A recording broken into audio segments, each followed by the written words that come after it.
Salut l'équipe, pour moi, un vrai grec, c'est un grec complet. Frites, salade, tomates, oignons. S'il manque un ingrédient, on ne peut pas vraiment appeler ça un grec. Je ne dis pas que c'est mauvais, je dis juste qu'il manquera toujours quelque chose, un petit peu comme un tir extérieur à Giannis Antetokounmpo ou un playbook à Mike D'Antoni. Si l'actuel MVP réalise un début de saison énorme avec des chiffres aussi gras qu'un sandwich harissa sauce blanche, on se demandera toujours qu'en est-il de son tir extérieur. Et pendant que chacun spécule de son côté, Giannis, lui, cuisine.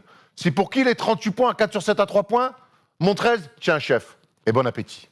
Si son pourcentage global reste aussi suspect qu'une viande avariée sur une broche rouillée, à seulement 24 ans, Giannis Antetokounmpo continue d'évoluer pour devenir un vrai grec complet. Frites, salade, tomate, oignon et donc avec un tir à 3 points.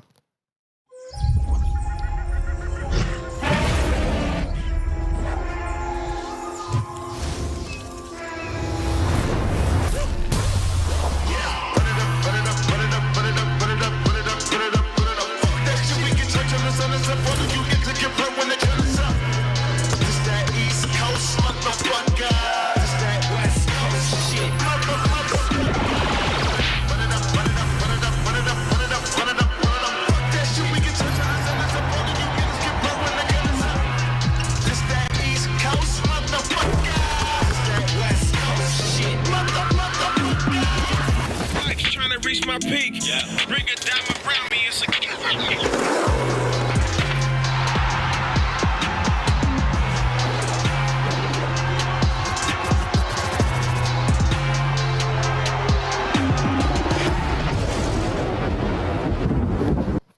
On ne s'en lassera pas de ce travail de Camille Velinsing et de Monsieur Victor. Bravo les gars et merci surtout de nous avoir permis de réutiliser ce clip incroyable. On est jeudi et le jeudi, c'est le First Day Show. Mais avant de commencer cette émission, je voudrais faire une spéciale dédicace au petit Yacine. C'est un petit que j'ai connu, qui était tout bébé, qui aujourd'hui est un adolescent, qui est à Montréal et qui se bat contre la maladie. On sait qu'il nous regarde et c'est un fan de basket. Alors Yacine, à ton papa et à ta famille, on vous souhaite beaucoup de courage et de Paris, on vous envoie toute la force nécessaire pour vaincre cette maladie. Force à toi et à tes proches, Yacine.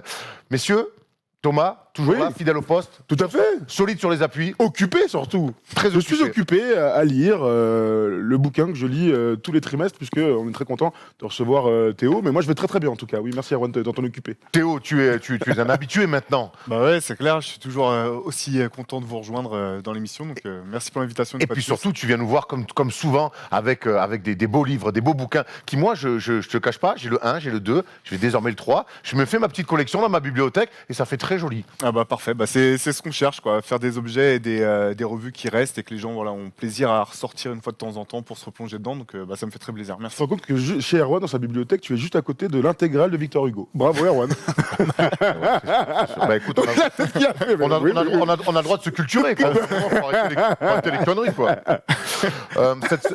Sur ce dernier MOOC, donc, vous vous projetez, vous prenez un petit peu une DeLorean et vous allez dans le futur pour imaginer à quoi pourrait ressembler le basket dans 10, 20, 30, 40, 50 ans. Exactement, bah, à chaque MOOC, on a une thématique forte, voilà, et donc pour celui-ci, c'est effectivement, c'est poser la question de savoir à quoi pourrait ressembler le basket de l'avenir, le basket du futur, alors que ça soit dans le style de jeu qui sera pratiqué, mais aussi dans les morphologies de joueurs, les manières de s'entraîner, les évolutions des règles, voilà, on a essayé vraiment d'aller au fond des choses pour essayer d'imaginer tous les scénarios possibles et puis d'avoir voilà, un petit comment dire, avant-première, un petit regard jeté dans une boule de cristal pour voir à quoi ressemblerait le basket du futur ou le futur du basket, au choix. Eh bien, on s'est inspiré complètement, on vous a complètement pompé sur vos idées, puisque notre débat du jour, ça sera sur à quoi ressemblera le basket du futur. Forcément, on a nous aussi notre petit article dans ce MOOC-là, et bien du coup, nous aussi, on va discuter de ça, et ça joindra parfaitement, ça ira parfaitement avec la sortie de ce MOOC. Tout à fait. On est bon ? Oui. Au programme, donc les news, on fera un focus sur les Suns. Ah oui, on est obligé. Sur les Suns de Phoenix, parce que, alors depuis le début de saison, tout le monde dit parlez des Suns, parlez des Suns, parlez des Suns. Eh ben aujourd'hui, on va parler des Suns, les amis, qui nous régalent vraiment avec un super début de saison, surprenant, on n'a pas honte de le dire, la séquence Paris pour ceux qui veulent faire un peu d'oseille, et puis le quiz de Tom, et promis, on espère qu'aujourd'hui, cette semaine, on pourrait y répondre et qu'il n'ira pas nous chercher les mecs draftés de la draft 49 dans l'ordre. Voilà, on est prêts les gars ? Ouais. Allez, c'est parti, on attaque avec les news. 4 seconds, down to 3. Hart steps back, fires, that's the game. On a commencé l'émission avec un édito sur Giannis Antetokounmpo. On continue avec la première news. Giannis marche sur l'eau en ce début de saison. MVP à l'Est de la semaine. Des stats incroyables. Notre ami MVP, apparemment, a plutôt bien digéré son trophée individuel. Ouais, c'est vrai qu'on aurait pu se poser la question. On ne se pose pas du tout la question. On savait qu'il allait débuter tambour battant avec Chris Middleton qui avait été signé auprès de lui. Il y avait très peu de questions sur son niveau intrinsèque. Par contre, et on en a un peu parlé mardi dans la radio avec Nicolas Batum, il n'est pas surprenant, mais il démonte absolument tout le monde. Alors, il a eu peu de vrai face-à-face avec des contenders en ce début de saison. Hier, il jouait contre les Clippers. Il n'y avait pas que Kawhi Leonard. On va en parler un peu dans quelques secondes. Mais il y avait quand même un match à jouer. Et ben, les stats sur ce match-là sont de 38 points, 16 rebonds, 9 passes décisives, 4 sur 7 à 3 points, tu l'as dit dans ton édito. Et il devient le premier joueur de l'histoire sur les 8 premiers matchs à marquer plus de 200 points, à prendre plus de 100 rebonds et à faire plus de 50 passes. Donc bravo Giannis, il méritait largement de débuter l'émission avec lui. Ouais, carrément. Et puis, moi, ce que j'adore avec ce joueur depuis le début, c'est qu'il joue, c'est son niveau d'agressivité, son niveau d'intensité, saison régulière, play-off, même compétition internationale, ça fait pas tellement de différence pour lui. Il est toujours à fond et quand on sait voilà, le niveau qu'il a, l'âge qu'il a et la marge qui lui reste encore, je pense qu'il est, voilà, il est dans la lignée logique de ce qu'il a pu montrer jusqu'à présent. Il a la dalle, quoi. Il a la dalle, c'est vrai, t'as raison.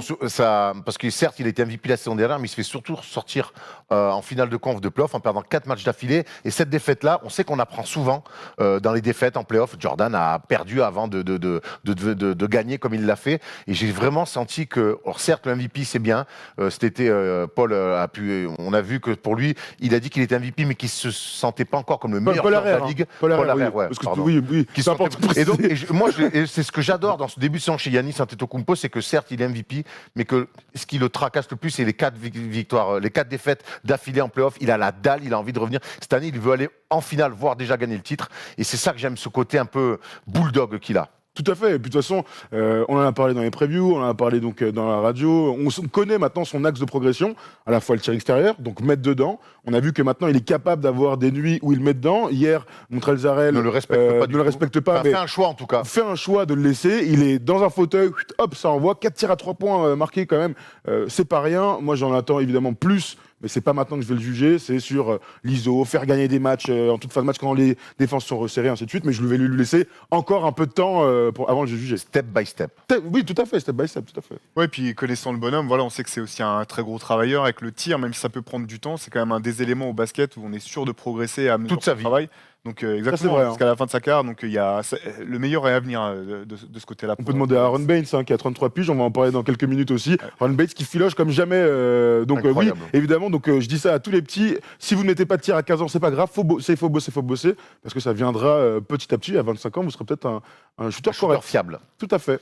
On enchaîne avec les Bucks ont battu les Clippers hier. Il n'y avait pas Kawhi Leonard, il n'y avait toujours pas Paul George. Mais la bonne nouvelle, c'est que Paul George sera de retour mercredi prochain. On attend énormément du retour de Paul George parce que les Clippers sont séduisants en ce début de saison. Mais il manque la deuxième pièce importante de l'équipe, c'est Paul George. Comment on peut imaginer cette équipe maintenant au complet ? Bah, effectivement, on a hâte de voir comment Kawhi et Paul George vont pouvoir jouer ensemble. Je pense que sur le papier, ils sont ultra complémentaires, qu'ils ont tous les deux aussi la bonne latitude nécessaire pour pouvoir laisser la place à l'un et attendre leur moment et savoir aussi se montrer quand il le faut. Donc bon, là, retour de blessure, il risque d'être un petit peu rouillé peut-être sur les premiers matchs, mais cette équipe des Clippers, c'est vraiment très peur parce que même si on connaissait le talent, moi je pensais pas forcément que la sauce prendrait aussi vite, aussitôt. Donc on a hâte de voir ce que ça peut donner avec l'effectif au complet. Ouais. Si on a une crainte, c'est que la structure d'équipe qui est aujourd'hui bien établie, la hiérarchie, là ils sont tous... allez vas-y, hier soir le Williams et Montrezl sont mis dans le 5, il y en a un qui fait 34 et 11, l'autre qui fait 34 et 13. Oui, apparemment ce sont 2 bons joueurs de basketball. Donc c'est vrai que la question qui va se poser avec le retour de Paul George, c'est au-delà de l'entente avec Kawhi Leonard, j'ai pas trop de doutes, c'est comment l'équipe va s'adapter. Qui va sortir du 5 ? On sait que c'est Patrick Patterson qui est poste 4 et Landry Shamet poste 2, là aujourd'hui dans un effectif qui est normal, donc tu vois 1, 2, 3, 4, 5. Est-ce que Paul George va donc jouer poste 4 ou Kawhi Leonard et donc tu enlèves Patrick Patterson ou tu enlèves Landry Shamet et tu joues avec 3 élites. Enfin bref, il y a plein de petites questions comme ça qui vont se poser. Là où je te rejoins, c'est qu'ils vont le ménager au début. Ils vont lui donner 25 minutes, il va pas faire les back-to-back et ainsi de suite, parce que leur but à eux, de toute manière, c'est d'être très fort en avril. Justement, on continue sur les Clippers. Il y en a un qui fait pas les back-to-back et ça commence un peu à grincer des dents, à poser des problèmes. C'est Kawhi Leonard qui est ménagé. Alors ça, il n'y a rien de mal. Le problème, c'est qu'il est souvent ménagé sur des matchs télévisés. La NBA, Et la NBA commence un petit peu à grincer des dents. C'est compliqué de dire à une équipe non, il faut faire jouer ce mec-là, alors que derrière, le staff médical dit non, il a un problème, il a un petit problème au genou, il ne peut pas enchaîner tous les matchs. Nous, on le préserve. Et comment leur donner tort quand on voit que l'année dernière, la gestion des Raptors est la finalité de leur saison. Ouais, Ouais, non, vas-y, je t'en prie. là, la NBA a effectivement donné raison aux Clippers en disant qu'il n'y ait pas de problème là-dessus. Ce qui est un peu compliqué, c'est de savoir qui détermine, au bout du compte, si un joueur a le droit d'être laissé au repos ou non. Parce que là, la NBA a dit que Kawhi était toujours en train de soigner son genou et qu'il le considérait toujours comme étant presque convalescent. Mais la question, c'est de savoir, c'est qui est à même de déterminer si un joueur C'est est bizarre vraiment de dire qu'un mec est convalescent convalescent quand 48 heures avant, il met 38. Ouais, mais après, tu vois, ça me fait penser à un joueur de foot, Ledley King. Alors, je sais pas si vous vous souvenez de lui, mais un défenseur à Tottenham qui avait des problèmes au genou et qui était incapable d'enchaîner, par exemple, Ligue des Champions et championnat dans la même semaine. Donc, il faisait, par exemple, que le championnat ou ainsi de suite parce que son genou était cata. Le truc de Kawhi Leonard, c'est que, et je l'ai dit il y a 30 secondes, c'est que leur but à eux, c'est d'être très fort en playoff. Et j'ai l'impression que depuis l'année dernière, il n'est pas à 100%. On se rappelle en playoff, à la fin, il a jamais. Il boitait un peu. Ouais, il pas boite bas, mais il n'est pas à 100%. Je le vois parfois faire interception, je cours, je sprint pour aller au dunk. Je vois pas un mec délié. Tu sens une gêne. Une mini-gêne. Alors, une gêne pour Kawhi Leonard, il démonte quand même tout le monde. Donc, la réalité, et tu as raison, c'est que si lui se sent pas de faire les back-to-back, qui va aller contre ça? Si les médecins lui disent t'as raison, faut que tu te préserves un peu, qui va aller contre ça? La NBA peut gueuler en disant ouais, c'est vrai que là hier le Bucks Clippers, c'est comme une énorme affiche quoi, on avait tous envie de voir. Et voilà, le problème c'est un peu pour les spectateurs finalement qui payent leur place et qui se retrouvent là à pas voir les meilleurs joueurs sur le terrain. C'est la seule chose que je peux dire. Mais En bon. tout cas, la NBA s'est penchée sur le sujet. Je serais pas surpris que d'ici quelques temps, ils trouvent un accord tacite. On sait que c'est un business et que c'est vrai que c'est le genre d'affiche, Antetokounmpo face à Kawhi Leonard, c'est ce qu'on a envie de voir. Et que quelque part, c'est pas l'image que la NBA a envie de renvoyer. C'est sûr. En tout cas, ce soir, ils jouent contre Portland parce que donc ils sont en back-to-back Oui. et donc ils choisissent soit le premier match, soit le deuxième match. La dernière fois, c'était le deuxième match. Il avait joué contre les Spurs, donc c'est le premier match qu'il avait raté. Là, ce soir, il va jouer contre Damian Lillard. C'est une très belle affiche aussi et on est persuadé qu'il sera pour le coup très très fort encore une fois. Donc on a parlé du retour de Paul George, on peut presque parler du retour de LeBron James. Alors lui il est pas blessé, mais quand on sait que la saison dernière il a raté 17 matchs il me semble, 27 matchs, qu'il n'a pas fait les playoffs et que cette année on retrouve LeBron James avec une équipe qui potentiellement peut gagner le titre. Il y a un LeBron James, on le voit dans les stats là, à 26 points, plus de 11 passes, 8,3 rebonds et surtout 3 triples-doubles d'affilée, ce n'était pas arrivé aux Lakers depuis Magic Johnson, et surtout 6 victoires de suite pour les Lakers. La seule défaite des Lakers, c'était face aux Clippers en match d'ouverture. Est-ce que, Théo, tu es séduit par ces Lakers-là? Contrairement aux Clippers, là, je dirais... Là, l'obligation pour LeBron, c'est de jouer et d'être à fond tout de suite parce qu'il n'a pas de temps à perdre. Donc, il veut tout de suite pouvoir trouver une alchimie d'équipe, tout de suite mettre l'équipe sur les rails de la victoire. Je pense qu'il est très frustré des saisons précédentes aux Lakers où il a peut-être eu le sentiment d'avoir laissé un petit peu les choses se mettre en place sans que ça soit payant. Donc là, tu le sens qu'il est dans... Les Américains aiment bien le terme de urgency. Il est dans l'urgence de trouver des repères rapidement avec Anthony Davis et ses autres coéquipiers pour mettre l'équipe sur les bons rails et force est de reconnaître que ça fonctionne bien. Et par rapport à ce que tu soulignais, ce qui est intéressant, c'est de voir aussi son implication défensive cette saison. C'est clair. Parce que sur les 2 saisons précédentes, on ne peut pas dire qu'il était exemplaire de ce côté-ci du terrain. Et là, il assume un vrai rôle de leader. Il montre vraiment la voie pour cette équipe. Là, je te rejoins complètement. C'est qu'on aurait pu peut-être avoir un doute sur son physique. Lors du premier First Day Show, Adjo qui était là, et non pas Aldo, on a vu dans les commentaires, un certain Aldo, disait lui, Adjo, que tu connais, de Beansport, qui disait moi j'ai l'impression qu'il est sur le déclin, tu vois, sans parler de Touchous, je sens qu'il est moins bien. Alors c'était après le premier match face aux Clippers. La suite lui donne complètement tort, c'est-à-dire qu'il est physiquement au point, on n'est pas choqué, mais son implication défensive, et là je te rejoins, c'est-à-dire qu'il tient ses duels. Il est fort au contre, ça faisait longtemps qu'on ne le voyait pas faire ces chest down block, un mec qui va au lay-up un peu tout seul, boum, il y a un gars qui arrive, il le planche, c'est LeBron. Et puis sur l'interception, sur ce type de choses, et donc sur la tenue des duels, c'est là qu'on peut voir qu'il est impliqué et fort physiquement. Au sortir du match contre les Clippers, on se posait plein de questions offensivement notamment, et on a l'impression que très vite, Frank Vogel avec LeBron James, qui joue meneur de jeu, rappelons. Ils ont trouvé, tu parlais de mouvement autour d'Anthony Davis, qu'on cherche beaucoup, et cette relation LeBron James-Anthony Davis, qu'on avait très peu vu finalement sur le match face aux Clippers, on a l'impression que très vite, par rapport à ce match-là, ils se sont adaptés, et que le jeu d'attaque des Lakers, petit à petit, on est encore loin de quelque chose de fluide, mais ça va beaucoup mieux. On s'est adapté très vite. Bah, ça va mieux parce que le premier match était vraiment catastrophique. Hein. En En fait, attaque, ouais. Oui, on attaque. Hein. On attaque. Le premier match contre les Clippers qu'on a tous vu, c'était n'importe quoi. De l'ISO. En fait, ils ont juste arrêté de faire ça. C'est pas devenu une super équipe Oui, de mais ils ont basket en créé du attaque. mouvement aussi. Oui, plus, mais c'est pas non plus. En fait, c'est pas une très bonne attaque. Tu as deux immenses joueurs. LeBron est à plus de 11 passes de moyenne, donc les meilleurs passeurs de NBA. Juste pour rappel, sa meilleure marque sur une saison en carrière, c'est 9,1. Donc il a 2 passes en plus, ce qui est complètement Il cherche démentiel. beaucoup, hein. Il est meneur de jeu, vraiment. Donc en fait, Frank Vogel a un système plutôt simple, c'est-à-dire qu'il a quand même 2 vrais gars, donc il leur file la balle. Et ensuite, on essaie d'avoir des petites touches, un peu de mouvement, t'as raison.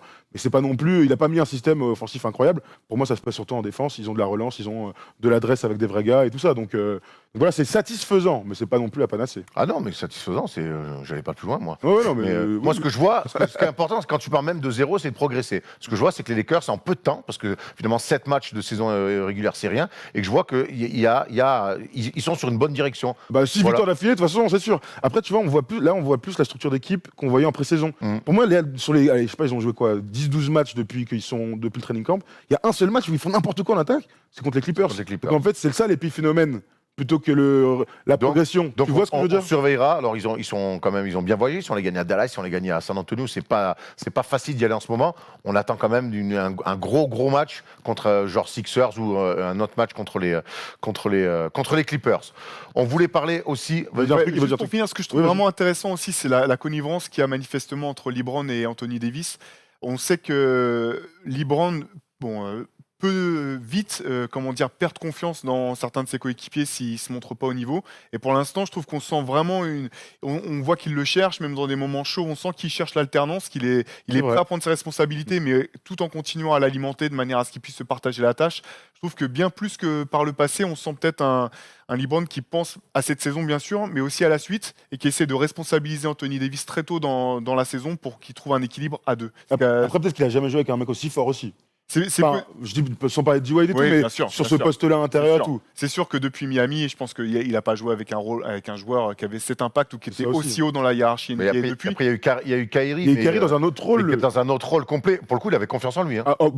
Il a fait gagner un titre, vaut mieux. Mais c'est vrai que, en fait, quand t'as un mec qui est super fort à côté de toi, t'as tendance à lui faire la passe Moi, un peu plus naturellement. Et moi, surtout, pour finir, j'ai l'impression que LeBron, quelque part, même s'il n'a pas trop communiqué là-dessus, la saison dernière, ça a dû être une vraie cicatrice pour lui. Et là, quand je le vois, c'est un mec qui fait tout, qui veut mettre ses coéquipiers, tu l'as dit, en confiance pour gagner. Je crois qu'il le dit pas, mais dans un coin de sa tête, il dit si je peux gagner cette année, je prends. Tout à Bien fait. sûr, ouais. Un petit point calendrier pour Vas-y. clôturer tout ça. Les Lakers donc jouent samedi contre le Heat. Ensuite, ce seront les Raptors, les Suns, les Warriors, les Kings. Donc 5 matchs qu'ils peuvent gagner. Clairement. Ils peuvent gagner. On verra s'ils font 5-0, peut-être pas non plus, mais en tout cas, ils peuvent s'approcher des 10 victoires consécutives. On enchaîne avec une triste nouvelle un petit peu. C'est encore une affaire de dopage. Cette fois-ci, c'est les Hawks qui sont touchés. C'est John Collins, donc un petit peu pour les mêmes raisons que DeAndre Ayton, qui a été contrôlé positif à une hormone de croissance, donc usage de diurétique. 25 matchs aussi pour lui. C'est énorme. Le joueur a fait appel. C'est un petit peu une épidémie en ce début de saison. On voit la citation de John Collins. Je tiens à m'excuser auprès de mes coéquipiers, mes dirigeants et fans de la communauté. J'ai conscience de l'impact que cela peut avoir sur notre objectif de cette saison. Je suis incroyablement frustré et déçu de nous mettre dans une telle position. J'ai pris un complément à mon insu. Il était contaminé d'un composant illégal. C'est Richard Virenque. C'est tous des Richard Virenque en fait. Non, mais DeAndre Ayton, il a dit la même chose. Hein. Ouais, je sais pas, il y a quand même des staffs. 25 mecs, hein. Il y a quand même- 25 il y a matchs. quand même- il y a quand même Non. des staffs, des gens autour qui sont censés être payés pour ça et plutôt faire les choses pas mal. On voit là ce tableau, donc la main dans le sac, Wilson Chandler, 25 matchs, DeAndre Ayton, 25 matchs, John Collins. On a l'impression que l'ennemi veut faire des exemples aussi. On sait qu'il y a beaucoup de... C'est opaque, voire une omerta autour du dopage des fois NBA. Là, on a l'impression que la NBA veut faire des exemples. Ce qui est intéressant, c'est que pour une fois, c'est 3 joueurs en peu de temps là, qui ont été contrôlés positifs et 3 joueurs importants pour leurs équipes. Ouais. Parce que par le passé, les rares joueurs qui se faisaient choper, c'était souvent des joueurs en fin de carrière ou des joueurs de bout de banc ou de bout de rotation. Donc c'est intéressant de savoir si c'est effectivement que la NBA maintenant veut renforcer toutes les préconisations antidopage au sein de sa ligue et donc envoyer un message très clair, ou si c'est simplement que ces 3 joueurs-là sont tombés dans le, comment dire, se sont fait tester positifs par hasard au même moment, quoi. Mais ça soulève pas mal de questions. Parce que comme tu le disais, ça reste quand même assez flou. 25 matchs, ça peut paraître beaucoup. Mais en même temps, par rapport à plein d'autres sports, c'est très peu. Hein. Ça fait 2 mois de compète quand même. Ça fait 2 mois de compète. C'est- Dans d'autres Bah, pareil, développer un athlète, tu dans d'autres prends, sports, ça peut être ah oui, 1 non, an bien ou sûr. 2 ans directement. Ouais, bien C'est sûr. ça qu'il faut voir. Et puis le nombre de contrôles antidopage reste quand même très On n'a très aucune peu. idée. D'ailleurs, c'est une Bah, question c'est- qu'on pourrait poser à Nicolas Batum. En NBA, j'ai aucune C'est dans- info. C'est dans le CBA. En gros, ils peuvent être contrôlés jusqu'à 4 fois pendant la saison D'accord. régulière et 2 fois En playoff. en dehors pendant les vacances, Ah, ok. Ok. hors saison régulière. Et sachant que voilà, si la Ligue a des suspicions sur certains joueurs, ils peuvent être contrôlés de manière plus souvent. Mais en gros, voilà, quand on connaît le nombre de joueurs qu'il y a dans la Ligue, ils sont pas tous contrôlés 6 fois par an, ça c'est sûr. Non, ça c'est clair. Ça, c'est clair. Ouais. Ouais, c'est une sacrée affaire. Hein. Ouais. Et puis pour Atlanta, c'est une catastrophe. Alors oui, Trae Young est très fort. Oui, c'est une bonne équipe en ce début, mais c'est leur 2e meilleur joueur. Ah Donc oui, c'est oui, une et puis- catastrophe et puis- pour, et puis fait un sacré chantier. Hein, Bah oui, c'est clair. Et pas qu'au Jean Gall. Hein, Ouais. donc, parce qu'Erwan a fréquenté John Collins tout l'été. Ouais, c'est vrai, il voulait sortir à Paris. Écoute, on l'a amené au Jean Gall chez notre ami Brian. Il a été accueilli à la perfection. C'est clair. Notre ami. Les gars, c'est le moment. T'as envie de te faire un peu d'oseille? Toujours. Je sais que le MOOC marche très bien et que vous roulez sur l'or à Rivers, mais on n'a jamais assez d'argent. La C'est le moment de presse, se ça faire un paye, peu- ça. c'est le moment de se faire un peu d'oseille avec les paris.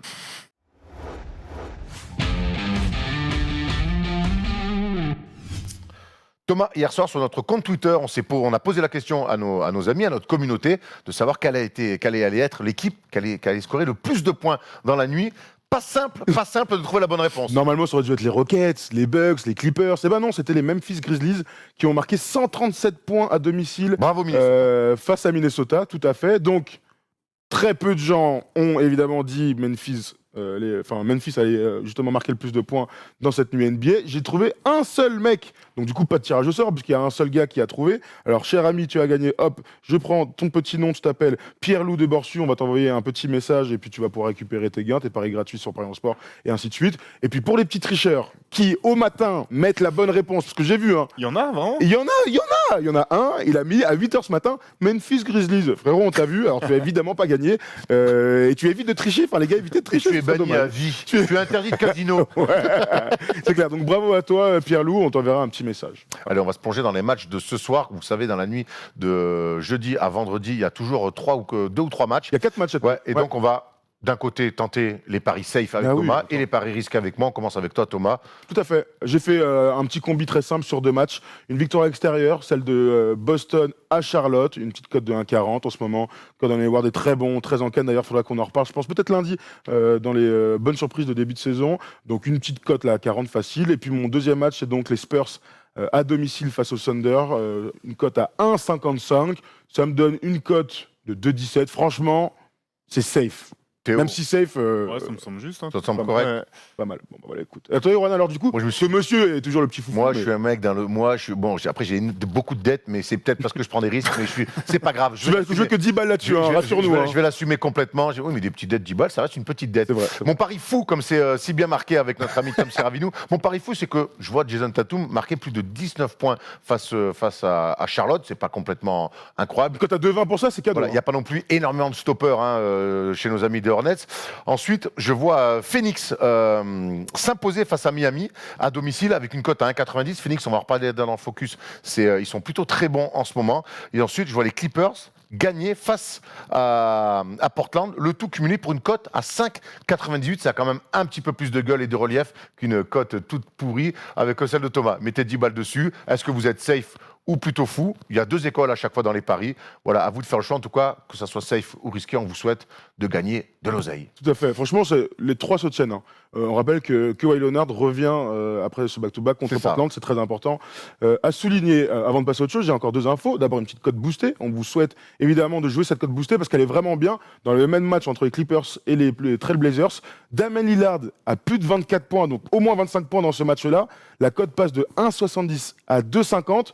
Juste pour rappel, Damian Lillard, depuis le début de la saison, est à 31 points de moyenne. Alors, si ça, c'est pas cadeau, d'ailleurs, je pense que celle-là, moi, je vais la jouer un peu. Je vais mettre 10 balles, on peut mettre 20 € max là-dessus. Tu sais quoi, je vais mettre 20 balles dessus. C'est très intéressant, enfin, sans déconner. Hein. Juste pour rappel, il sera en bune avec Pat Beverley. C'est Ouais, important bien de le sûr. souligner.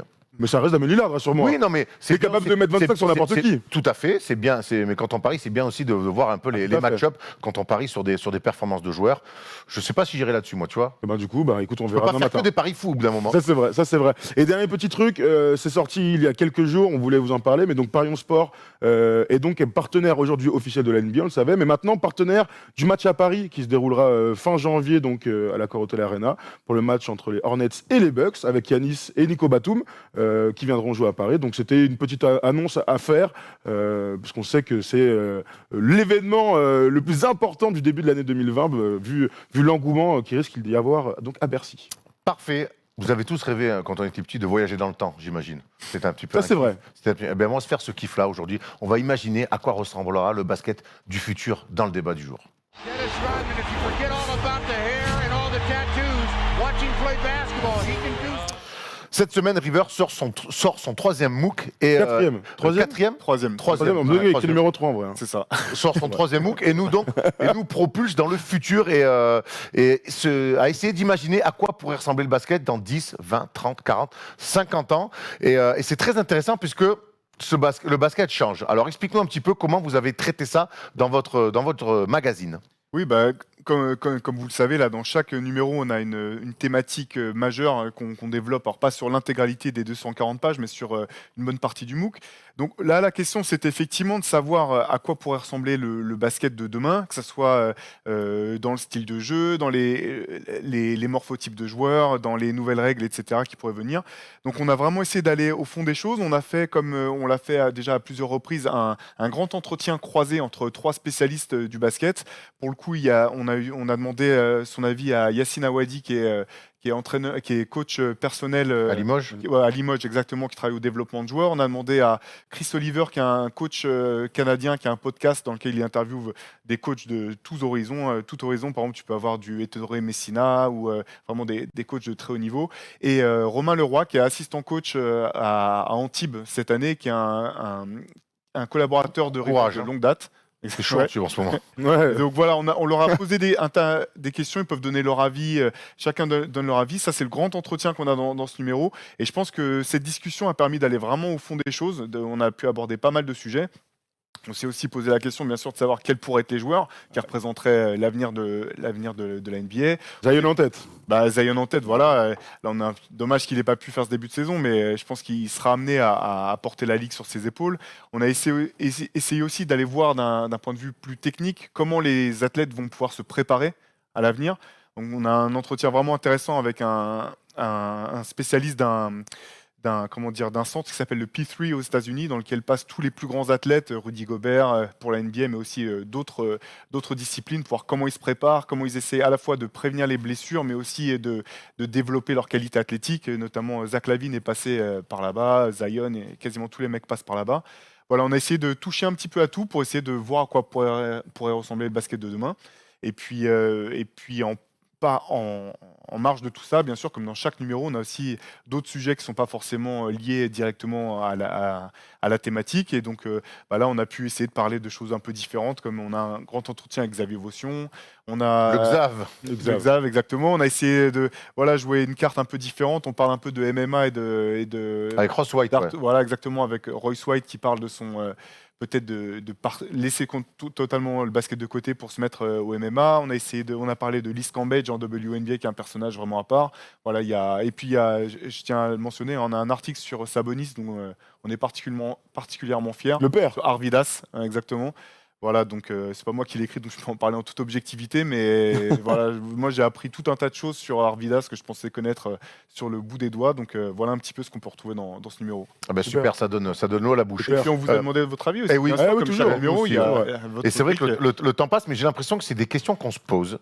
Parce que qu'on se posait pas dans les années 90 ou 2000, parce que depuis 10 ans, le basket a pris un virage incroyable. Je ne vais pas dire à 90 degrés ou à 180 degrés. En tout cas, il a pris un virage.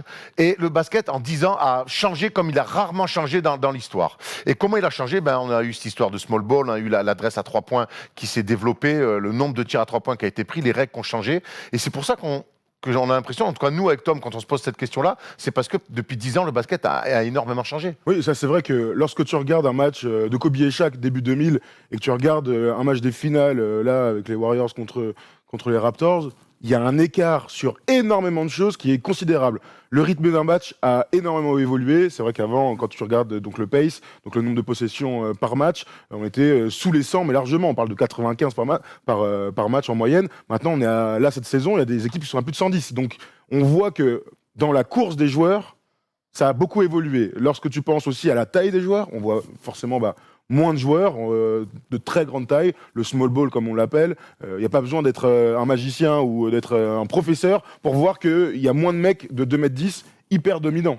On est d'accord. Surtout dans un registre de jeu posté, parce qu'on a encore des joueurs de grande taille, mais maintenant, la question, c'est de se dire, est-ce qu'on peut encore gagner avec un intérieur dominant qui jouerait uniquement dos au panier, par exemple? Alors que maintenant, voilà, il faut pouvoir écarter le jeu, tirer de loin. Et surtout, les joueurs en post-up, aujourd'hui, les meilleurs joueurs en post-up ne sont pas... Alors, des ailiers. à part Joel Embiid, mais ne sont pas des Derrière, pivots. absolument. C'est des ailiers. On voit Kyrie qui est très fort. Très fort en post-up. Tout à fait. Il y a toujours eu des bons meneurs capable de poster. Alors je pense pas à Magic qui est complètement dans une bulle comme ça, mais les Byron Davis, les machins, il y a toujours eu des mecs un peu costauds capables de poster des gars. Ron Harper est capable de poster. Enfin, il y a eu des gars comme ça. Maintenant, on se rend compte juste que il y a plus de grands pivots forts, très très forts, et qui font gagner leur équipe. Il n'y a que Joel Embiid. J'ai quand même l'impression. Carl Anthony Towns. Gagner son équipe. Non, mais on y revient un petit peu. Gagner son équipe. C'est important. Donc, dans le futur, tu parlais donc quand tu présentais le MOOC, tu parlais du physique des joueurs aussi. Ouais. Qu'est-ce qu'il en est sorti? Comment tu vois l'évolution des joueurs, toi, dans le temps? Là aussi, quand on regarde le physique des joueurs des années 90, on se rappelle des Anthony Mason et compagnie, il y avait énormément de joueurs bodybuildés. On se rappelle que quand un joueur comme Karl Malone ou quand un joueur comme Tony Kukoc est arrivé en NBA, la première chose qu'on a essayé de lui faire, c'est de prendre 10 ou 15 kilos de muscles. Pas que par la viande. Hein. C'est pas possible, c'est clair. Viande et œufs. Du coup, là-dessus aussi, on se rend compte que le morphotype des joueurs a énormément évolué. Et maintenant, on cherche de la vitesse, on cherche du dynamisme, on cherche de l'agilité à tous les postes, que ce soit les grands, les arrières, etc. Et dans les grandes évolutions, je trouve ce qui est notable, c'est cette notion de jouer sans poste fixe. On se rappelle que, pareil, par le passé, c'était souvent un problème. On appelait ça des tweeners, des joueurs qui étaient coincés entre deux positions, des Antoine Jamison, voilà, des 3-4, souvent qu'on ne savait pas trop comment faire jouer. Maintenant, un joueur qui ne pourrait jouer qu'à une seule position serait considéré comme étant limite ou pouvant handicaper son équipe. Donc, je pense que ça va continuer à se développer. Ce que tu disais sur le jeu posté, ce que vous disiez tous les deux est très intéressant. Le jeu posté va continuer, aura toujours de la place, mais par contre, ce ne sera pas forcément les intérieurs, ça pourrait être les meneurs, les extérieurs, etc. Et puis dans la recherche de tir, maintenant on cherche que même un mec qui est aligné et qui joue 5, il faut qu'il puisse à un moment prendre un tir ouvert à 3 points pour créer de l'espace. Donc toutes ces dynamiques qu'on retrouve dans le jeu moderne, je pense qu'elles vont continuer à se développer. Je vois pas de retour en arrière là-dessus, en tout cas. En tout cas, pas dans les 10 prochaines années. Tu parlais du pace, Thomas, donc du rythme, et donc pour faire des allers-retours, effectivement, les physiques à la David Robinson, les gros physiques à la Karl Malone. David Robinson, encore, c'est pas le bon exemple. Parce qu'il était très véloce. Oui. Tu vois ce que je veux dire? D'accord, mais bon, il était. Rick Smith, si tu préfères. Donc voilà, tu vois, lui, par contre. Et on a vu des joueurs qui ont connu ces époques où on était encore bodybuildés. Je pense à LeBron James, je pense à Kevin Love. À Dwight Howard. Voilà, Dwight Howard. Et on a vu des joueurs, finalement, s'adapter et s'affiner. Aujourd'hui, on n'est plus là à soulever des kilos de fonte. Au contraire, on est plutôt dans la vitesse et on s'affine. Et je pense surtout à Kevin Love et LeBron James à chaque fois, qui pour moi ont été vraiment les transformations, et on peut rajouter Dwight Howard aussi en ce moment, qui ont été des transformations pour s'adapter à ce nouveau basket. Alors, c'est deux cas complètement différents, mais c'est tout à fait intéressant. Moi, je pense quand même que Kevin Love, il a perdu parce qu'il fallait qu'il perde. Il était en fait, dans l'évolution de son jeu, au-delà même du fait qu'il fallait jouer moderne et tout.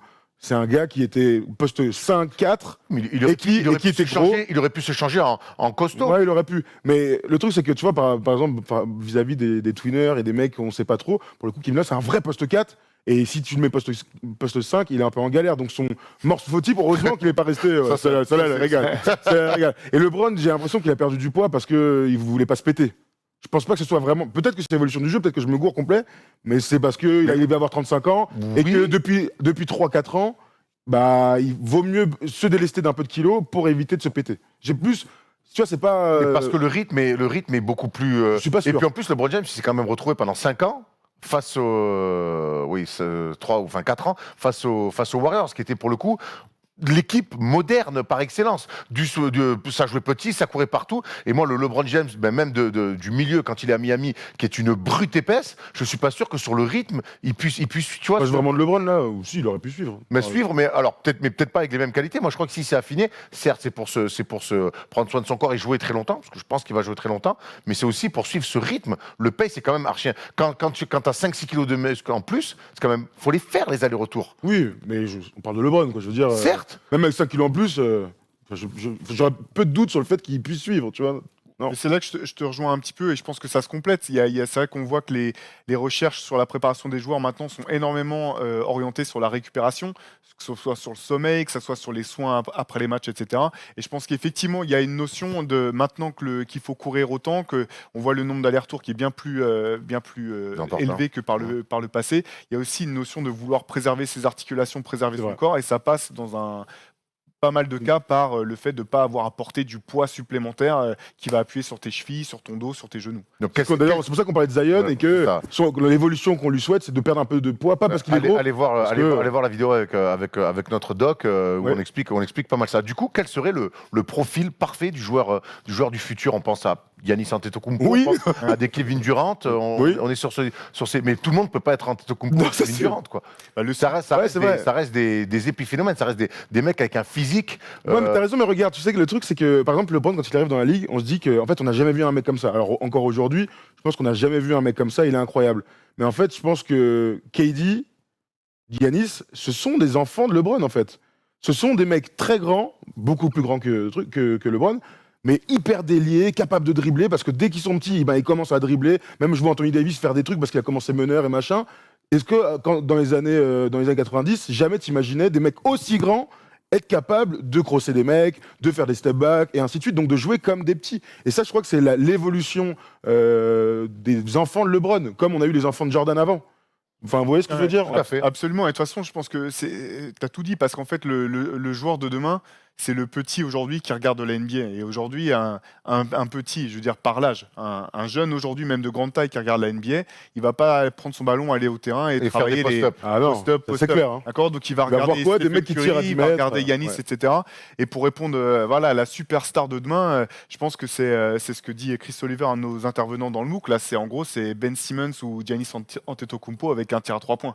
Une fois que tu as un joueur de grande taille comme eux, capable de créer du jeu, avec force sur le dribble, comme tu le soulignais, et aussi capable d'écarter par le tir. Tu l'as déjà, en fait, Là, c'est KD. Hein, quand Oui, moi, bah oui, en fait, tu l'as déjà, c'est ça qui est fou. Ouais. Enfin, alors maintenant, il est plus sur la fin que sur le début, Alors, mais petit en fait, moins ce gars-là, Petite c'est vraiment KD, Petite c'est fou. parenthèse, puisqu'on parle de KD, il a shooté hier. Il a Ouais. shooté à la salle. Il ne saute pas, Il saute pas, il court pas. mais il filoche. Il filoche. Il a En mis même temps, il a pris toujours quelques tirs filoche. tranquilles. Voilà. Il va toujours filoche. Après, tu vois, on parle d'épiphénomène. Il y a un gars, moi, qui me viendra toujours à l'esprit, c'est le Shaq. Je pense que c'est LeBron, on en verra peut-être un autre. On en voit peut-être des mecs qui se ressemblent un peu. Mais Shaq, donc 2m16 et jeune Shaq, Véloce. courir comme ça, c'est peut-être le seul morphotype qu'on n'aura absolument plus jamais dans l'histoire de la NBA. Bon, je m'avance, hein. Jamais. On sait jamais, évidemment, mais d'être aussi grand, aussi fort, aussi délié, autant de toucher et ainsi de suite, tu vois, c'est le seul que je mets vraiment sur le tech. Mais c'est intéressant parce que c'est vrai qu'à part Wilt, de toute façon, je pense que Chamberlain, c'est le seul joueur qui a été comparable à Shaq en termes de De dominance. mobilité, domination et physique. Dominance. Mais ça serait intéressant de voir si un jeune Shaq émergeait aujourd'hui et qui est un joueur aussi, je pense notamment celui du début des Lakers ou celui d'Orlando, c'est-à-dire un monstre physique intenable en bas. Est-ce que ça pourrait pas à nouveau faire basculer un petit peu oui. la balance? Moi, Parce que un joueur capable oui. de mettre 40 points comme il le faisait Avec que des poste bas en dunks, bas, bah ouais. ça sera toujours utile, quel que soit le Et c'est quel que archi soit le niveau. intéressant ce que tu dis parce que je crois que le basket s'adapte quelque part aussi aux stars aux stars de la ligue. Et si le basket aujourd'hui est devenu small ball avec des tirs à 3 points outrance, c'est parce que cette ligue est devenue un basket d'arrière.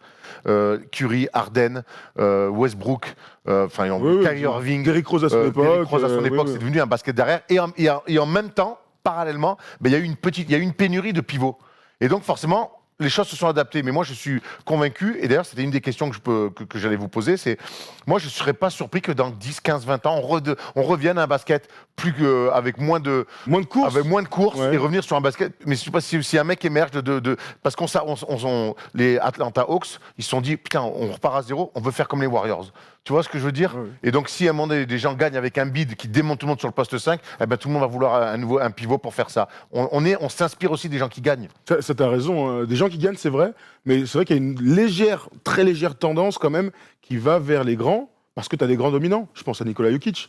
En fait, quand tu as Jokic dans ton équipe, vu comment il est fort, vu comment il est influent dans le jeu, il faut pas lui proposer un jeu de course, sinon ils vont tous mourir, les mecs. Enfin, lui-même, il va pas pouvoir avoir l'impact qu'il doit avoir. Quand tu as des joueurs aussi forts, et c'est vrai que le parler avec le Shaq, il est évident, c'est que si tu as un mec très fort qui marque 8 fois sur 10 quand il a la balle dans la raquette, putain, faut lui donner la balle.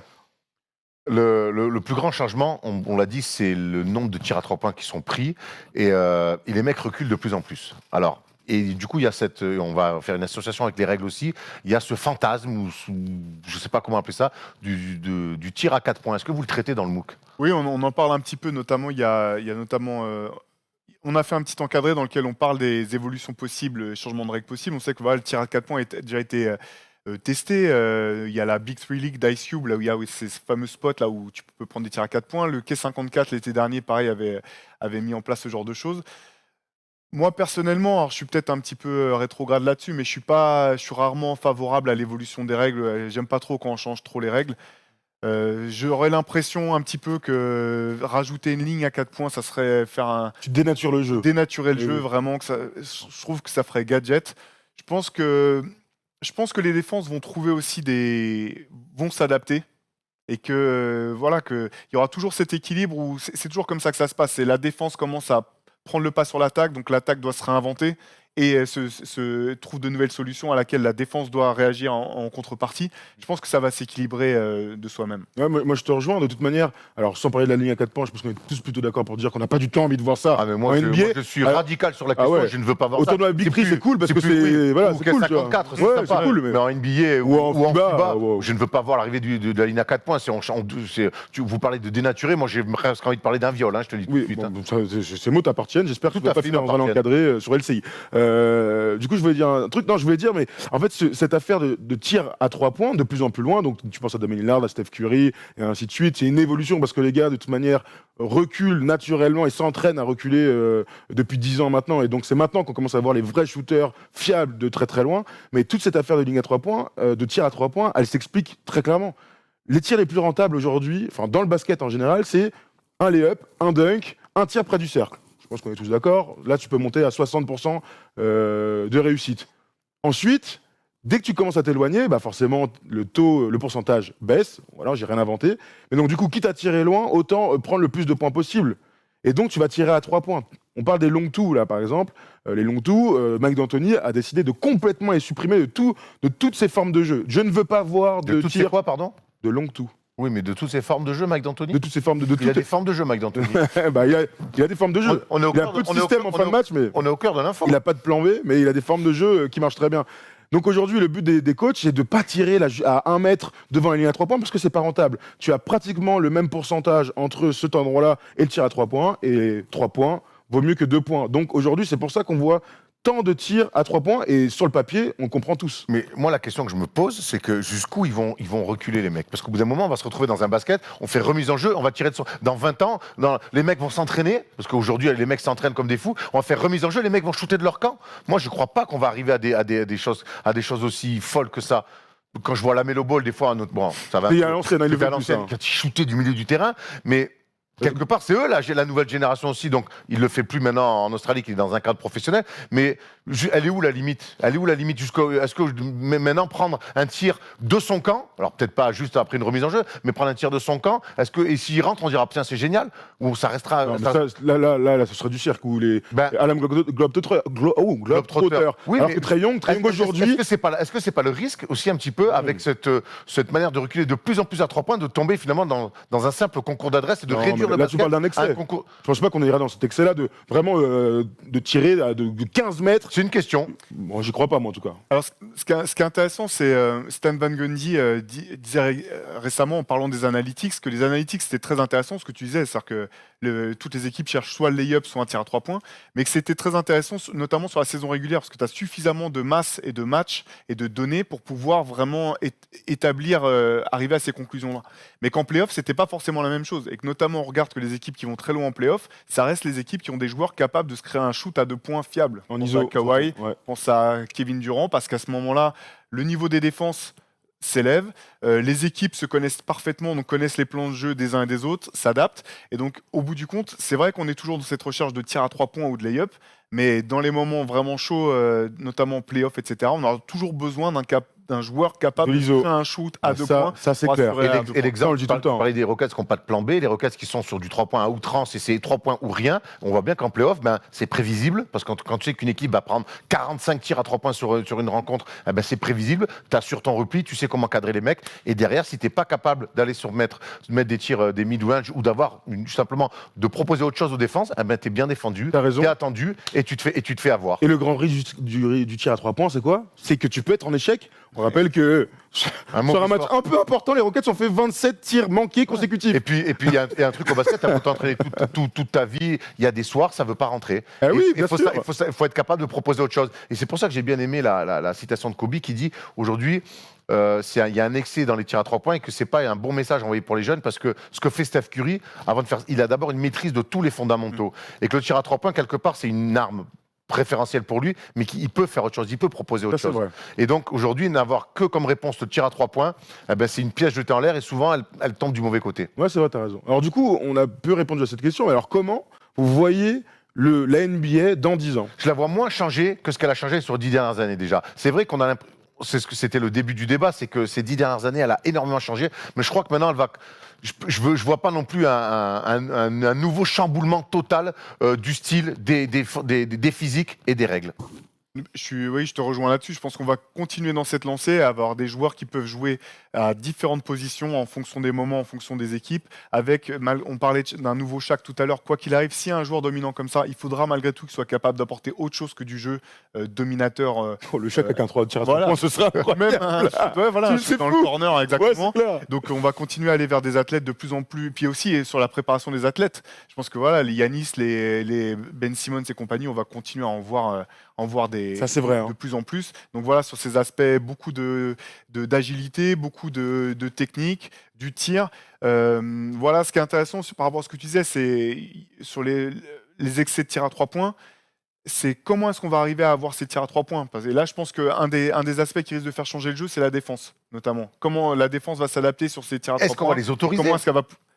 Est-ce qu'on va les autoriser aussi à vraiment défendre? Ah, sur les... Ah ça, bah, c'est ça, une autre question. C'est Ça, une autre question, Mais c'est aussi une des raisons pour lesquelles il y a moins de jeux postés. C'est Ah quand oui. on voit les contacts qui sont acceptés, les antennes, les bras posés sur les joueurs qui dribblent au poste bas par rapport à James Harden qui shoot à 12 mètres, si on est dans les parages, il y a faute automatiquement. C'est une des vraies questions, parce que c'est une des vraies orientations aussi du jeu. Absolument, parce que quand tu parles de l'évolution d'il y a 10 ans, on en a un peu parlé, mais l'évolution donc des règles, donc le board de la NBA a dit aujourd'hui il faut qu'on ait plus de spectacles, plus de highlights et ainsi de suite. Alors ils l'ont pas dit comme ça, mais le résultat est clair. Donc ça veut dire quoi? On n'a plus le droit aux antennes, donc les défenseurs sont désavantagés vis-à-vis des attaquants.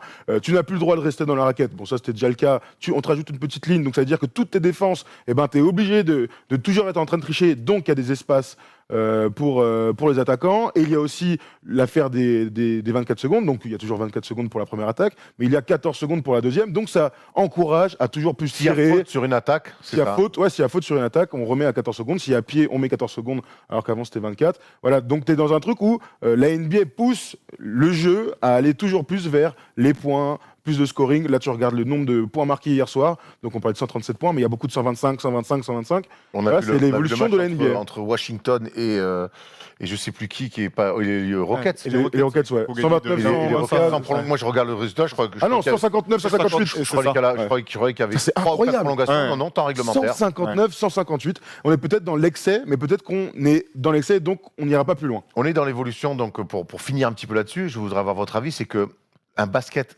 sans défense, ou en tout cas où on prive la défense de pouvoir vraiment défendre, c'est plus du basket. Le basket, et c'est pour ça que pourquoi tout le monde se gave quand c'est les playoffs, pourquoi tout le monde entend les playoffs. Alors certes, parce qu'il y a un enjeu direct d'élimination, mais parce qu'aussi les mecs se mettent à défendre et la saison régulière, par moment on oublie ça. Un match de basket où ça ne défend pas, ça tue aussi le C'est le spectacle. Star Game, quoi. Ça tue aussi le spectacle et ça, faut pas l'oublier. Game, of course. Ça- Encore ouais. pire, ouais. Ou le concours de chute à Et ça, 3 faut points. pas l'oublier. Et ça, faut pas l'oublier. Donc, j'espère quand même que si on va dans des excès, et j'ai peur qu'on y aille un petit On peu. y est déjà, je crois. On y est un petit peu déjà, qu'on va repermettre quand même à des joueurs moins talentueux d'aller mettre un peu du bois au large sur les mecs pour qu'on revienne. Et moi, je crois que dans 15-20 ans, on va revenir aussi à un basket un peu plus traditionnel. Parce que c'est toujours comme ça, c'est des cycles. Alors oui, je pense que alors déjà sur l'aspect défensif, l'avantage c'est qu'en playoff, tu as le droit de défendre et qu'il y a des vraies défenses. Les défenses proposées sont toujours bien plus élevées qu'en saison régulière, mais ça c'est depuis la nuit des temps. C'est normal, de toute manière c'est les 16 meilleures équipes, donc déjà ça veut dire que c'est à peu près les 16 meilleures défenses. Donc, tu vois, on peut aussi aller comme ça. Quand je me projette et quand tu dis qu'on devrait se retrouver sur un basket traditionnel, je pense d'abord, avant d'aller sur un petit meneur de jeu, un grand poste 5 et les Dalton sur l'équipe, avant ça, on va aller dans un truc où tous les joueurs feront à peu près la même taille, c'est-à-dire qu'ils font tous entre 1m95 et 2m8. Tous, et que le mec de 2m8 pour être le meneur, je pense à Ben Simmons, que Draymond Green, qui est le 3e plus petit de son équipe, jouera pivot. Tu vois, tu vas être dans un truc Ça va où être il n'y aura que polyvalent. des ailiers, très polyvalents.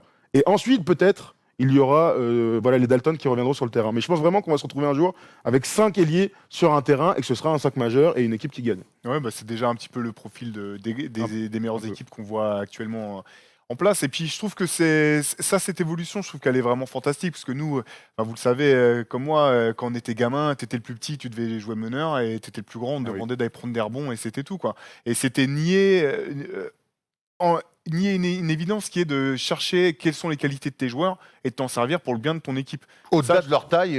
Absolument, et si ton meilleur rebondeur c'est ton petit qui fait 1m80, c'est lui qui va aller prendre les rebonds, et c'est pas un souci si c'est ton grand qui pousse la balle parce que c'est lui qui a la plus de vélocité ballon en main. Et tout ça, je trouve que c'est super à regarder quand c'est au très haut niveau, que ce soit en FIBA ou en NBA, et même à des tout petits niveaux, même que ce soit des benjamins des clubs des uns ou des autres ou des petits niveaux, cette notion-là, je la trouve vraiment super agréable. Je trouve que c'est une révolution qui est vraiment savoureuse à voir prendre place. Tout à Moi, fait. je suis assez d'accord. Attention aux excès quand même. Attention aux excès. Et tu sais, je pensais à des équipes fortes et tout, avec machin. Il y a quand même les Sixers qui ont décidé de jouer avec 2 tours jumelles à l'intérieur et un meneur de. Tu vois, on est déjà dans des trucs où les tailles ne veulent absolument plus rien C'est dire. ça. Puis même Dallas qui peut essayer Porzingis Et Doncic en et meneur. et Marjanovic. Marjanovic. Ah Voilà. 2 mecs de devant. Tu sais, des grands baskets, ça fera toujours chier. Je te confirme. Des grands, il y en aura dimanche soir. Eh oui, Parce que ça sera Jokic face à Karl Anthony Towns. tout à fait. Et je sais pas si ça va défendre ou si ça va attaquer plus. En tout cas, ça pourrait ressembler à ça. Towns, another attack. Put that on your highlight reel. Punches it home. You just hammered one. Fires up a three. Puts it in. Oh, mama. Take the three. My goodness.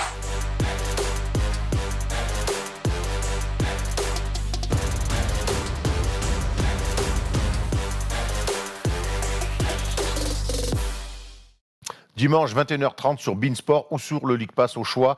Belle affiche de la conférence Ouest entre des Nuggets et les Timberwolves. On va tout de suite passer au focus parce qu'on a envie de parler d'une équipe qui donne chaud, qui donne des coups de soleil. C'est les Phoenix Suns. They do have a timeout. Decide not to use it. Curry, way downtown. Bang! Dédicace évidemment à Richard Cochiantin pour le coup de soleil. Un coup d'amour, un coup de je t'aime. D'ailleurs, un coup de je t'aime parce qu'on a envie d'aimer ces Suns. 4e de la conférence Ouest, 5 victoires, 2 défaites. Et seulement. alors et puis non seulement des victoires marquantes, victoire contre les Clippers, victoire contre les Sixers, et puis on voit 9e au rating offensif, 7e au rating défensif. Qu'est-ce qui se passe, bordel de merde? Meilleur départ depuis 2013, tu m'étonnes. Et donc voilà, et puis il y a un mec qui sacralise tout ça, c'est Devin Booker. Ah, je crois que c'était Monty Williams aussi. C'est Devin Ils sont Booker, plusieurs, en fait. on va y arriver, Oui. évidemment. C'est Devin Booker qu'on a quitté un joueur qui nous frustre parce qu'on sait que c'est un talentueux, mais qui était un petit peu dans des caprices d'enfant star. Là, on retrouve un joueur mature, leader, et prêt à emmener son équipe, justement, je ne sais pas jusqu'où. Non, mais là, c'est vrai que tu as raison. Alors, tout va bien dans la franchise. et on va décrypter un peu tout ce qu'ils ont bien fait cet été. Mais c'est vrai qu'il faut commencer par Devin Booker. Devin Booker qu'on connaît force scoreur, on rappelle qu'il a mis 70 points un jour dans un match NBA perdu. Mais qu'il a célébré comme un titre NBA. Bon, ça le regarde. On voit ses stats cette saison par rapport à l'année dernière, et donc il est à peu près au même niveau, donc 26 points par match. Il prend donc presque deux tirs en moins par match, et son PER a augmenté d'1,1. Donc on est dans un truc où Devin Booker est en train de modifier son jeu, en tout cas de devenir plus efficace. Et c'est ce qu'on lui demande, en tant que leader, c'est-à-dire d'être fort en fin de match, mais aussi d'impliquer les autres. Et là, sur les matchs qu'on a vus, c'est qu'il tente des trucs. Il a Ricky Rubio qui stabilise la main, mais il tente d'impliquer tout le monde, et il s'y est mis en défense. Et ça, c'est quand même une énorme évolution par rapport à avant. Ouais, bah, c'est intéressant que vous ayez parlé l'un de Devin Booker et l'autre de Monty Williams, parce que pour moi, les deux sont vraiment liés. C'est-à-dire que Devin Booker, elle a connu, je crois, avant Monty Williams, 4 ou 5 entraîneurs sur ses premières saisons professionnelles. C'est quand même une des franchises qui était les moins bien gérées de toute la ligue. Clairement. Aucune stabilité, aucune constance. Et là, ce que je trouve très fort dans le travail qu'a fait Monty Williams depuis qu'il est arrivé, c'est qu'on sent qu'il a mis sa patte. On sait qu'il a toujours été bon avec les équipes de jeunes. Il a créé les Américains aiment ça, la notion de culture, mais une culture qui se voit sur le terrain en termes de résultats. Mais on sent que les joueurs sont responsabilisés. C'est-à-dire qu'ils ont le droit de jouer en attaque, bien sûr, mais ils sont responsabilisés en défense, ils sont responsabilisés dans la création de jeu. Et au-delà des performances, là, c'est une équipe qui est vraiment agréable à voir jouer. Ça, c'est vrai, il y a ouais. énormément de mouvements, le ballon circule. Il y a une autre stat qui est assez intéressante, là, c'est que je crois que c'est l'équipe qui marque le plus sur passes décisives de toute la ligue. Ils sont premiers sur le nombre de points marqués sur passes décisives. Donc il y a cette volonté maintenant de se partager la balle et d'être en mouvement. Et ça, c'est une petite révolution. Donc Alors, Devin Booker, oui. enfin coaché, on l'a dit avec Monty Williams. Et surtout, il y a deux aspects moi, de son jeu qui m'ont sauté aux yeux. C'est défensivement. On l'a vu là contre les Sixers, il se met des vrais pelés défensifs. Ouais. Vraiment, on sait que c'est important aujourd'hui. De toute façon, on voit c'est Kawhi qui domine la ligue, c'est ces joueurs-là. Et ces mecs-là, c'est des two-way players. On sait que aujourd'hui, la ligue aussi appartient aux two-way players. Il l'a compris, il s'y met défensivement. Ça reste un bel athlète. Et surtout, beaucoup moins de déchets. Il porte beaucoup moins la balle. Ouais, non, mais tout à fait. Hein. Mais là, du coup, c'est l'apport de Ricky Rubio. Parce que donc, Monty Williams est arrivé. Là, je regardais les stats défensives. Donc, on a vu son 7e meilleure défense de NBA aujourd'hui au rating. Juste par comparaison, l'année dernière, ils étaient à 115 points encaissés. Bah, voilà, bravo, Polo. Alors, j'ai 115. Bon, c'est pas grave, c'est à peu près pareil. Donc, la saison dernière, donc avec un bilan de 19 victoires, ils sont presque.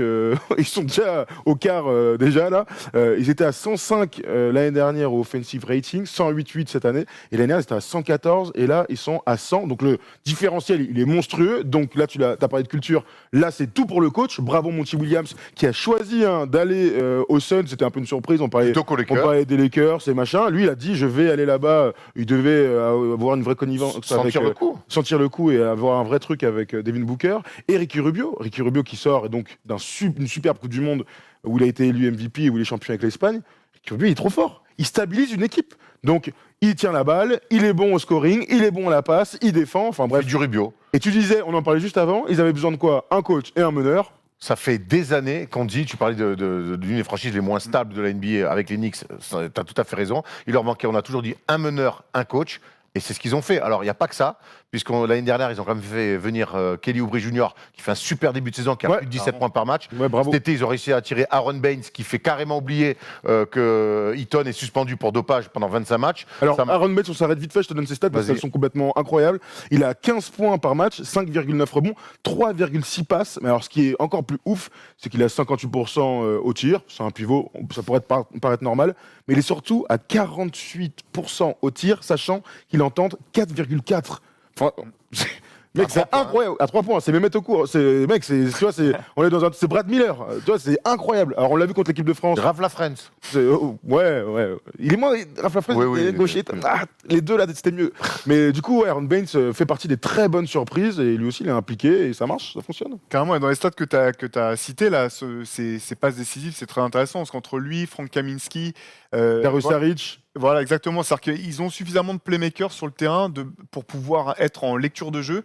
Et il y a vraiment ce que Monty Williams a très bien mis en place, là, ce nombre de coupes au panier pendant que la balle circule, etc. Il y a énormément de mouvements et on sent que les joueurs se cherchent les uns les autres. Ce qui permet aussi certainement d'expliquer le pourcentage de Devin Booker, là, qui a 53% de réussite, je crois, sur ce début de saison. C'est-à-dire qu'il n'est plus dans la notion, j'ai l'impression, du moins de forcer tous les tirs. C'est si le tir n'est pas ouvert ou que ça semble trop compliqué, il va chercher une solution et il va y avoir une solution. Grosse progrès sur la passe aussi. Hein. Ah ouais, non, Sur mais du drive and kick, clairement. il va chercher les mecs. Exactement. Exactement, cinq et passes tu D, parlais là. de Kelly Oubre, il est sans arrêt en C'est activité, vrai. il coupe au panier, il va au rebond offensif, etc. Et souvent, c'est lui qui reçoit ces ballons de Devin Booker Tout notamment. à fait. Et puis ils ont un bon banc, Tyler Johnson par exemple. Alors, Eli Okobo n'a pas trop joué pour l'instant, mais bon, pourquoi pas lui tirer son épingle du jeu franchement, dans une équipe qui nous enthousiasme vraiment particulièrement en ce début de saison. En tout cas, on est ravis de revoir les Suns. On se souvient quand même, c'était cette équipe avec Steve Nash, Boris Dio, faire des finales de conf face aux Spurs. C'est quand même une franchise historique de la NBA qui était dans une grande galère depuis longtemps. Et qu'aura été l'équipe peut-être qui aura initié la NBA au futur, parce que ce qu'on voyait avec les Suns de l'époque, C'est 20 avec secondes. Stoudemire en pivot et Boris en 4, c'était déjà du small ball et du tir à 3 points. Sean et- Marion, ça, ces joueurs réinventés, Absolument, tout ça. ouais. Vraie équipe, hein. Ouais, c'était incroyable. Vrai. Barbosa, Barbosa, bien sûr, bien sûr. incroyable. Très ravi de voir les Suns, revenir sur le haut de la scène. On espère que ça va durer. C'est mes échecs au quiz. J'en ai pas gagné un. Oui, c'est vrai, ouais. J'ai une haine. Allez, tout de suite, c'est le quiz d'entrée. It's Lillard. He got the shot off. Lillard, Bonjour à tous, c'est l'heure du quiz. Il y a Polo Et qui quel rigole. plaisir. Ah ouais, j'entends Polo en plus qui rigole, quel plaisir de vous retrouver. Les gars, la semaine dernière, c'était un peu dur. J'ai pris en compte. Donc du coup, ça va être un peu plus simple. Donc je compte sur vous pour être très bon aussi. Quand même. Ouais. Donc, rapidité, on est sur de la rapidité. On est sur la rapidité. On va commencer par un jeu que tu affectionnes tout particulièrement. C'est quel draft Mais Quel draft ou quelle fac Quelle fac, pardon. Parce que, ouais, mais après, il est vraiment plus fort que nous là-dessus. Hein. Ouais, Tu as vraiment mis ton gars dans les bonnes conditions je pour l'ai mis commencer. bien. Attends, si je l'héberge, il faut bien que ça me rapporte. Mais bon. Allez, on commence avec Carlos Boozer, Kentucky. Duke, Ah non, Duke, je suis bête. Kenyon Martin, Cincinnati, Cincinnati, bravo. oui, ouais, ouais. 2-0. Eric Gordon, Indiana, Il est vraiment Oui. très fort. Ouais, non, il est vraiment très fort. Quel ouais. flèche. Brook Lopez, Princeton, non, Princeton. Ouais, Princeton. Princeton, Ouais, non, ouais. non, Stanford. Stanford. avec, Oui, avec- c'est avec- une grosse avec fac. son frère. Harvard, et tout, là, c'est le pas- gars. Brandon Roy, Wow. Washington. oui, Ah ouais, Washington. ouais, bravo. Chancey Billups, Kentucky. Non, je l'ai, c'est... Boston College. Non, Ah si, c'est ça, non Non. non, on commence par un C, Colorado. Colorado, Ah ouais, bien joué. Gordon Hayward, Villanova. Non, Butler. Butler. Putain, Butler, Villanova. c'est ça, Oh, je suis oui. un malade. Oh. Avery Allô, Bradley, qui ça Avery Bradley, pardon. Je l'ai, c'est Saint Joseph. Non, Boston Jones. College. non, St. John's. non, Bluff. un grand état des États-Unis, Texas Texas. Ah ouais Ouais, il vient de Texas. Reggie Jackson, Boston College. Boston. Je pense qu'il a gagné. hein. Jake Crowder, il en reste 3. C'est le même que Dwayne Wade. Ouais, Marquette. Marquette, c'est ça. Ouais, joué. Kelly Olynyk, Ah, bah c'est le truc de c'est, Florida. Non, c'est là où non, John c'est les Stockton, là. Utah, Oui, Gonzaga. Gonzaga. Gonzaga, allez, Ouais, pour Polo. Un allez, point pour Polo. Un point pour Paul. Et Ryan Anderson pour finir, qui est un peu plus dur. Waouh. Ryan Anderson. Ouais. Don't fucking know, bro. Bel état, il fait toujours beau à l'est. Non, Virginia. putain, j'ai un doute. Ah, Oh, ouais. voilà. C'est bien À de- l'ouest. À l'ouest. À l'ouest. Ouais, oui, je Il suis- fait beau. Arizona C'est California. California. Jalen Brown. Ouais, Jason Kidd. On va enchaîner avec Non. les photos. Si. Cal. Ouais, on va enchaîner avec les Ah, photos Santa floutées. Barbara. Steve Nash. C'est Erwan qui gagne largement. Ah bah oui, là. Bravo. En même temps, c'est son jeu, hein, il l'a inventé. Ah, ouais, ouais. C'est exactement C'est ça. même moi qui ai trouvé les joueurs. C'est clair. Pour les photos floutées, on va partir sur, Ah, ça, c'est mon jeu, ça. sur des légendes NBA Ok. Ah. qui sont sous un maillot un peu inhabituel. Ah, J'adore. ça j'adore. Dennis C'est Rodman pour toi, Lakers. ça, Où est-ce qu'il faut que je regarde Non, Là, là, là, là, Marco, attends. Polo, il va y Allez, va tu gérer. peux envoyer. C'est parti. Timac. Timac. Non, Iverson. Allen Iverson. Ah ouais. Jim Mars. Non, un pivot. Ben Sean Wallace. Kemp. Sean Ouais, Kemp, bravo, Joli. bravo. Donne pas trop d'indices, Ouais, trop vite. joli. Ah ouais, Ok, ouais, ouais. j'attends. Ewing, Pat. Oui. Patrick Ewing, bien sûr. C'est mal au cœur. Karl Malone. Karl Malone, évidemment. 3 points pour Thomas. Ah gros, ça c'est mon jeu, je t'ai dit. hein. Je suis chaud. Olajuwon. Oh là, Bah oui, mais ça on la connaît grave en plus, je suis bête. Jason J'ai Kid. Jason Kidd. Bravo, putain, 3-3. Timac. T-Mac. Ah, Oui, non, bravo. Si j'allais dire DeRozan, le numéro là. Gary Payton. Payton. En même temps. 5-4. Motobo. Mutombo. Ah 5-5. Ça passe pour trop lent. Anthony Simpson. Weber. Weber. Chris Weber. Ah, il Oh revient. Oh, Il ce mec-là, Bravo, incroyable. putain, pas C'est mal. la Oh, je suis dernière. choqué. C'est déjà la dernière. Bah, Carter. Carter. Vince Carter Ouais. et la manche. Et donc, t'as pour Thomas. enlevé Dominic Wilkins, qu'on avait Ouais, vu. ouais, ouais. Ça, avec les Celtics. Sans régal, bravo Tom. Bravo. Voilà. On va passer. Ils sont beaux leurs polos, les mecs derrière. Là. Bravo. On dirait l'amicale des boulistes de Saint-Barnabé à Marseille. Bon, les gars, on va sur le qui suis-je. Allez. Allez. Je suis né le 6 avril 1970 dans le Texas. J'ai donc 49 ans. Je passe par l'université d'Arkansas, où je jouerai 4 ans. J'ai un surnom, mais je vous le donne pas, ça serait trop simple. Avec ma fac, on gagne chaque année le titre de conférence et on participe même au Final Four de 90. Mais on tombe face à Duke. Je me présente à la draft 92. 92, une belle draft de tonton. Et c'est Phoenix qui me sélectionne en 22e position. Première saison, je joue 56 matchs pour 19 minutes de moyenne sur les parquets. Ma ligne de stats, Tom Chambers. 5,6 points, 4,9 rebonds, Tonton de Phoenix, 2,1 passes. Cette année, avec ma team, on va en finale. On rencontre les Bulls de Jordan, Oh, Mark West. qui arrivent pour la première Quoi fois en finale. Oliver Miller. Oliver Miller. ouais, je l'aurais jamais eu. T'es au Razorbacks Je voulais aller un peu sur les physiques du futur. Ouais. Du coup, on a même une petite photo normalement, Polo. Pour qu'on Ah, voit un peu. j'aurais jamais pour qu'on vu voit la Oliver finale. Miller. Le Big O. C'est le plus Ouais, gros Bigo. joueur qui n'ait jamais joué en NBA. Alors, au poids Regarde. Ouais, Tu, alors, il faisait attends, 145 Est-ce kilos. 145. 145 que tu sais qui kilos c'est pour le mec 2,5 là qui défend sur Oliver Miller? Non, c'est qui? Terry Cummings. En Ah, fin de t'es avec lui, carrière. tout à fait, oui, c'est vrai. Qui était lui aussi bien gros, apparemment. Oui, tout qui est faire. Alors, tu vois, Attends, Arkansas. Oliver Miller, ça oh. je l'ai pas à Arkansas quoi. Ouais. Ah, moi non plus. hein. Ouais, je cherchais pas du Bravo, tout. Erwan, t'as gagné ton premier truc. Ah voilà. Visez, là, je viens de me rendre compte d'un truc, c'est que tout était fait pour que tu gagnes. C'est lui qui a fait le quiz. Ouais, oui. Hier soir, en te massant les yep. Bon, merci Tom. Bravo, c'était très Tom. cool. De rien, c'était toujours un plaisir. Bah, Voilà, oui. c'était un peu moins dur.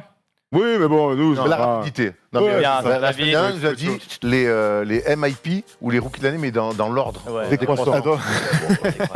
À un moment, j'ai dit J'ai un peu abusé. qui est de la draft Andrew Wiggins? Alors, c'est Andrew Wiggins qui est roi de Et puis, surtout, on lui dit qu'on était là pour s'amuser. Théo, merci beaucoup en tout Ah, cas. c'est un Merci plaisir. beaucoup de te recevoir. Tu reviendras évidemment dans l'année. Avec grand Ah plaisir. bah ouais, ouais. carrément. Et puis aussi qu'on peut se fournir. Comme toujours sur basketsession.com, voilà, vous pouvez vous abonner ou acheter le MOOC numéro 3 sur notre site internet. Ah bah, très bien. Écoutez, on va mettre dans la description si ça vous intéresse. On va mettre le lien dans la description. On mettra un tweet et tout. Parfait. Parce que bon, tant qu'à faire, on fait profiter les copains. Merci encore pour l'invitation. plaisir. Et puis, Toujours au un plaisir. plaisir. Toujours Ouais, un un plaisir. plaisir. On se retrouve dimanche pour ceux qui veulent gagner un peu d'oseille sur nos réseaux sociaux. On se retrouve lundi pour une nouvelle vidéo ou deux. On va voir un petit peu ce qui se passe dans l'actu. Et puis la semaine prochaine pour le First des Shows avec Tom qui sera là promis pour un quiz marrant. Tu vois, il a enfin Beaucoup de fun. il a enfin compris. Ciao l'équipe. Merci, au revoir. Salut.